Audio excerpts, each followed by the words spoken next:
Pitoli, seguindo aqui com mais informação, eu queria falar sobre a Câmara dos Deputados que aprovou na madrugada desta quarta-feira um projeto que suspende por 3 anos a dívida do Rio Grande do Sul com a União.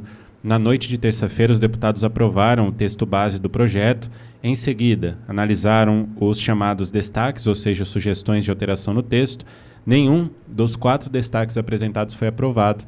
No entanto, a proposta agora segue para o Senado Federal. Essa suspensão do pagamento da dívida é uma das medidas anunciadas pelo governo para socorrer o Estado em meio a temporais e enchentes que atingem a região desde o dia 29 de abril. De acordo com o último boletim da Defesa Civil, o Rio Grande do Sul já registrou 149 mortes em razão dos temporais e cheias, além de 112 desaparecidos. Como nós trouxemos ontem, mesmo sem chuva, Porto Alegre viu o Lago Guaíba aumentar seu nível em 21 centímetros nas últimas 24 horas, alcançando 5,23 metros no final de ontem, terça-feira. Bom, além da suspensão da dívida, o projeto de autoria do governo federal reduz a 0% a taxa de juros no contrato do Estado no período. A medida deve evitar gastos de 11 bilhões de reais com as parcelas e mais de 12 bilhões de reais com os juros da dívida, que soma 97 bilhões de reais, segundo o Ministério da Fazenda. Conforme o texto, o dinheiro que seria usado para pagar as parcelas da dívida deverá ser aplicado em ações de enfrentamento à situação de calamidade pública e de suas consequências sociais e econômicas também no Estado. Olavo Melão, audiência da Auriverde. É uma falta de empatia, de respeito ao povo do Rio Grande, porque do mesmo jeito que trouxemos aqui na segunda-feira, naquele placar das taxas federais recolhidas pelos estados e do repasse feito pela União de volta aos estados, essa tal de suspensão da dívida do Rio Grande por 3 anos, dívida no valor de 90 bilhões de reais, segundo algumas reportagens. Segundo as informações, Rio Grande deve 90 bilhões para o Estado. Entretanto, daquilo que recebe da União, diante do que paga como taxa, tem um intervalo da arrecadação e do que vem de volta de 44 bi. Significa o seguinte, que em 2 anos, se o governo federal, guloso que só sabe gastar dinheiro, abrisse mão desse recurso, a dívida estava paga e o Estado reconstruído. Não sei se eu estou sendo claro, mas vamos lá. Já vou te ouvir, Olavo. Nós temos um governo federal que sabe que o Rio Grande deve 90 bi. E diz, não, somos bonzinhos, santo do pau oco, né? Somos bonzinhos, agora nós vamos querer cobrar dívida. Espera um pouquinho. Abre mão da dívida e deixa o Estado se reconstruir. Porque se você de Brasília, você Lula, dos 57 bi produzido pelo Rio Grande, só devolve 13 e fica com 44 bi produzido pelo Rio Grande, essa tua sede arrecadatória para sustentar a miséria de outros estados intencionalmente me faz crer o seguinte: abrir mão dessa dívida do Rio Grande seria agora a melhor alternativa. 2 coelhos com uma cajadada só. Eu resolveria o problema da dívida do Rio Grande e reconstruiria o Estado. Só que, Olavo, a sede arrecadatória de um governo que só sabe gastar não deixa aí esse governo propor algo que seja sensato a esse ponto, Olavo.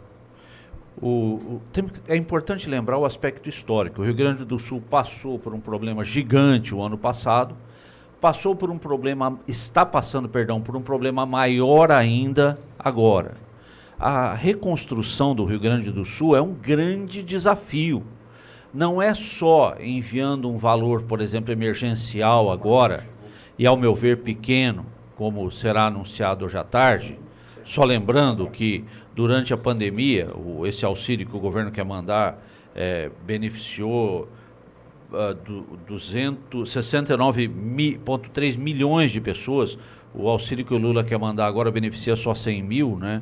Enfim, poderia fazer muito mais, mas não é só mandar uma grana, não é só perdoar a dívida, que deveria ser perdoada, deveria ser terminada, mas uma política de reconstrução do Estado do Rio Grande do Sul. É inadmissível a manutenção dessa dívida, mesmo suspensa por 3 anos, mesmo sem cobrança de juros, nesses 3 anos, porque é simples a resposta. 3 anos é um tempo insuficiente para que o Estado do Rio Grande do Sul se reerga. É o princípio federativo. Todos os estados têm que contribuir e a federação, a arrecadatória federação, tem a obrigação de apoiar num projeto sério a reconstrução do Estado do Rio Grande do Sul. O que nós estamos vendo, desculpe criticar esse projeto dos 3 anos, mas é politicagem, ano de eleição para vereadores, ano de eleição para prefeitos. O que nós estamos vendo é uma tentativa de angariar dividendos políticos com a dor de um povo, metendo o pé no princípio federativo desse país. Ô João, antes de passar para o Melão, quem é que votou contra esse projeto, João? Pitoli, foram 404 votos a favor do texto base e 2 votos contrários, e são dos deputados Estélio Denner, do Republicanos, e Eros Biondini, do PL. Melão, não era hora de abrir mão da dívida e deixar o Rio Grande do Sul se reconstruir, Melão? Melão? Tipo, tá ouvindo? Agora sim. Não, mas seria uma medida muito mais justa, Pitoli. Você colocou bem aqui essa questão do quanto o Rio Grande do Sul produz para o país, né? O quanto ele arrecada para o país impostos que riquezas são produzidas pelo povo gaúcho e acabam indo para a federação e não voltam muito menos. Por quê? Porque a gente tem um princípio federativo que concentra tudo nas mãos da União, então vai para o governo federal e depois você tem essa distribuição para os estados que segue a seguinte lógica. Estados mais ricos têm que ajudar aqueles que mais precisam, que são os mais pobres, que estão passando dificuldade, só que eles continuam sempre passando dificuldade e a situação nunca melhora. Quem que está passando dificuldade, Pitoli, nesse exato momento? Quem está mais precisando desses recursos nesse exato momento? Não é o Rio Grande do Sul? Então seria moralmente justo que o dinheiro que eles produziram lá, porque é um dinheiro que saiu, o imposto que eles pagaram ali, impostos federais, é fruto da produção do povo gaúcho, pudesse voltar para que eles reconstruíssem o Estado. E como você disse, seria muito mais do que isso e suficiente para poder fazer isso. Mas a gente sabe que não é assim que a coisa funciona, porque o governo federal não vai abrir mão de arrecadação, porque eles já estão com as contas ali. Os outros estados que contam com esses recursos vindo desses estados que geram riquezas também estão com as contas apertadíssimas e, obviamente, isso não vai acontecer.